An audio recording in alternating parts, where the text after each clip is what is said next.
Hello, dear friends. You cannot pull a rabbit out of the hat every day, but news abounds. Opinion piece. Turbulent November. The world is tired. The landscape is in turmoil. We don't know what will happen. Germany flirts with China. Germany doesn't want a Cold War. If it thunders, the harvest will be good. China's rocket falls in the Pacific. Saudi Arabia is on the offensive. Bukele talks of a new economic system. Is the era of central banks over? Let's start.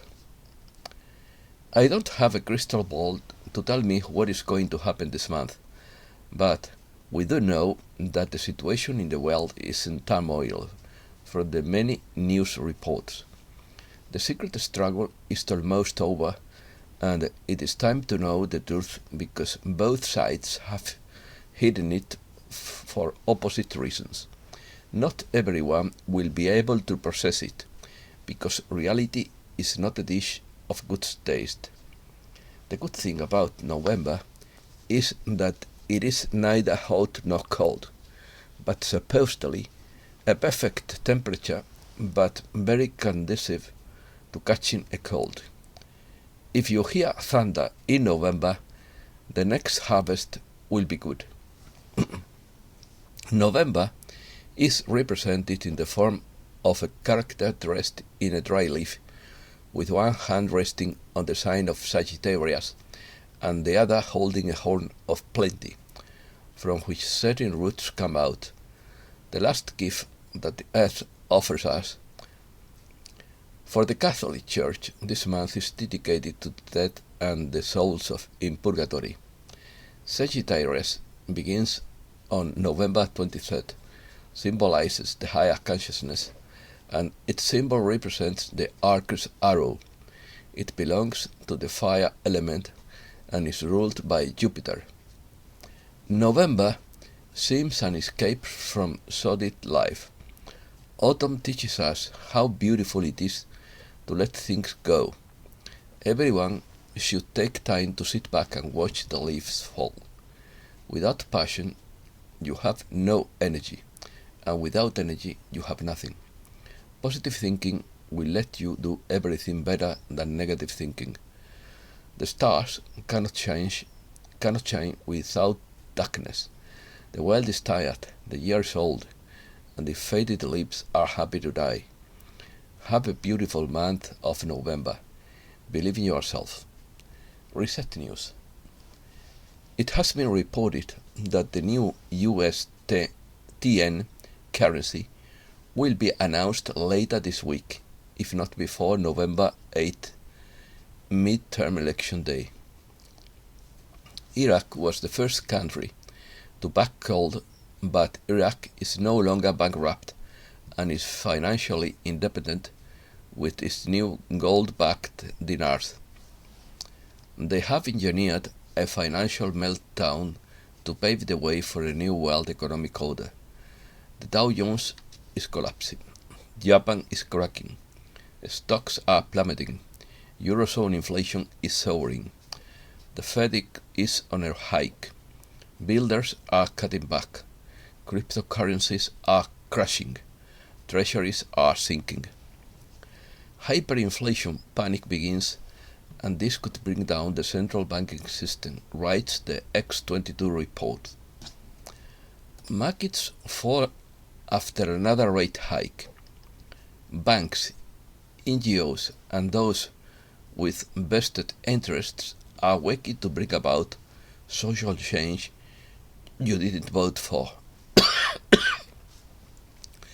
Elon Musk locks down Twitter headquarters to prevent revenge attacks by the Fiat. Musk warns of a massive drop in Twitter and ad revenue from activists. Mexico's president hopes Elon Musk will cleanse Twitter of bots, lies, and censorship. Elections. Donald Trump tells his supporters to get ready as the election and the blood red moon approach. Trump claims that Friday, November 11th, 2022 is the day of resurrection in quotes. On Wednesday, 2nd November, reserve troops were called up across the country to be on the standby in 70 cities. The Chinese believe this could occur before Tuesday, November 8th. Trump voters believe a civil conflict is looming, according to the BBC. Geopolitics.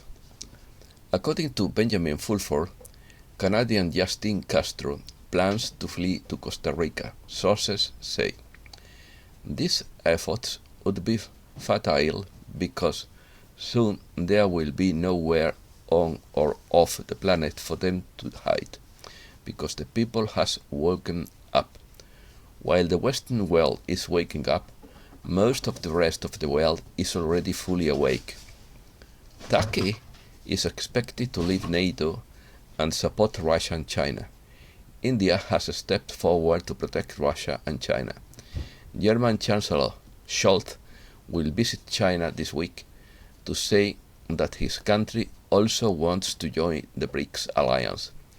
German intelligence sources say Saudi Arabia refuses to supply them with oil. Germany flirts with China. Scholz stance sparks controversy in Europe. The German politician says the international community cannot isolate China and called for Europe not to be dragged into a 20th century-style conflict. Olaf Scholz wrote the reflection in quotes. Germany, which had such a painful experience of division during the Cold War, has no interest in the emergence of new blocs. The BRICS countries have long called for new financial centers to counterbalance global institutions. Saudi Arabia's inclusion in the group would help the BRICS achieve that goal. Saudi Arabia is on the offensive. Saudi Arabia's Crown Prince Mohammed bin Salman has expressed his desire to join the BRICS. Before that, there was the anti-OPEC bill proposed by the US and aimed to attending OPEC's right to global oil speech. Saudi Arabia declared that if this bill is passed, it would break the petrodollar agreement and sell oil in a currency other than the dollar. Since 2020, the Saudis have sold a cumulative 35% of their US Treasury bonds. The Bank of England has jumped into the pool by buying long-term bonds because of the fall in sterling, which has lowered their yields. David Icke banned from European Union countries for 2 years by the Dutch police. Glass manufacturing in France is shut down for 5 months because electricity is too expensive. Eurozone unemployment fell to 6.6% in September, a record low. Spain receives 7.8 million foreign tourists in September, an increase of 60.3%. Saudi Arabia declares that China is its priority partner. Remnants of a Chinese rocket re-enter the atmosphere over the Pacific. South Korea mobilizes dozens of fighter jets after detecting the deployment of nearly 200 aircraft by North Korea. Nothing is stopping the protests in Iran, no matter how hard the authorities try. Americas. Bukele assures that the BRICS can create a new world economic system. In quotes, the BRICS are growing and will probably represent more than half of the world product in a little while, because the countries are growing, but they also invited Saudi Arabia, Nigeria, and Argentina, said the president of El Salvador. Mexico is well placed to weather the risks of a turbulent global environment. López Obrador denounces the campaign against Mexican avocados in the face of violence. Argentina and Mexico seek to lead the regional economic axis alongside Brazil. New dollar cut for foreigners with 18 exchange rates in Argentina. Chinese company to invest $2.2 billion in Argentina to explore lithium projects. The US punishes Argentina's wine industry with an increase in tariffs from 8% to 12% to 30%. Argentina commemorates 40 years since the United Nations called for the sovereignty of the Malvinas Islands to be addressed. Brazil's Petrobras makes its biggest profit in its history up to September. Colombia and Brazil will form a bloc to save the Amazon. Bolivia could lose the Argentinian banana market due to conflicts. Chile's rising cost of living is not letting up. Poverty could increase by up to 10.5% this year, according to the World Bank. There is also poverty in Argentina. The working class neighborhoods are growing in the heat of the crisis. Between poverty and destitution, families do the impossible to make ends meet. Lack of basic services, housing crisis, and job insecurity. Panama achieves a record 97% of clean electricity generation in September. The US pushed for the separation between Panama and Colombia because the Colombian Congress did not accept the Canal Treaty, said Panamanian sociologist Olmedo Beluche. In 1821, Panama gained independence from Spain and joined Gran Colombia, formed by Colombia, Venezuela, Ecuador, and Panama. When this union was dissolved, Panama remained part of Colombia, but after the Thousand Days War, Colombia was very weakened, and the USA took advantage of the situation. The number of arrested in El Salvador during the state of emergency reaches 56,716. The Nicaraguan government closes another 100 NGOs, bringing the total to 2,735. Peruvian Indians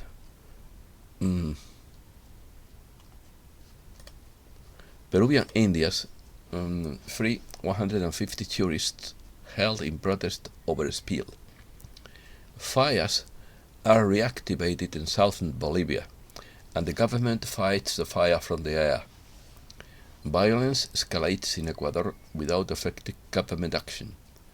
The state of emergency in Ecuador extends to a third province. Sangay volcano spread ash over 11 municipalities in Ecuador. The US sanctions Haiti's Senate president for corruption and human rights violations. Opinions. The era of all-powerful central banks is over for one simple reason. They failed their citizens, their nations, and the world, writes Charles Hughes Smith. Their policies have driven wealth and income inequality to extremes that have destabilized the social, political, economic, and environmental spheres of the planet. Once finance becomes the prime mover of everything else, it distorts everything into a scheming machine that benefits a few with access to central bank financing at the expenses of everyone else. Once they dominate finance, both the market and the government become servants to finance. Central banks and government authorities are aware that the system is collapsing because of the extremes of inequality they have created. The art of discretion, in quotes, all misery is caused by the absence of love in some particular form or area, opines poet Dog. There is this almost invisible community of lightworkers, and it moves occultly through humankind. I'm not worried about demons. We just have different plans and we don't usually meet. I think it's best if you can get out of town, before people realize you did something good for them. Don't worry about anything. Live from your true center without artifice, and life will know you are authentic. That's all for today. Thanks a lot, dear friends.